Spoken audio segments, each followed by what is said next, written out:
But I said my term is nearing its end. I can say with a little bit of pride na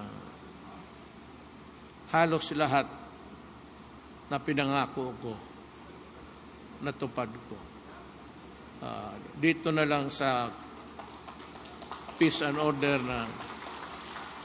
But you know, for as long as there are men in this planet, there will always be misdeeds and wrongdoings committed by human beings. Be that as it may, nabi ko, I tried my best. And hindi ko naman sabihin na ano, pero mukhang nakompleto ko halos lahat ng pinangako ko sa taong bayan. Salamat.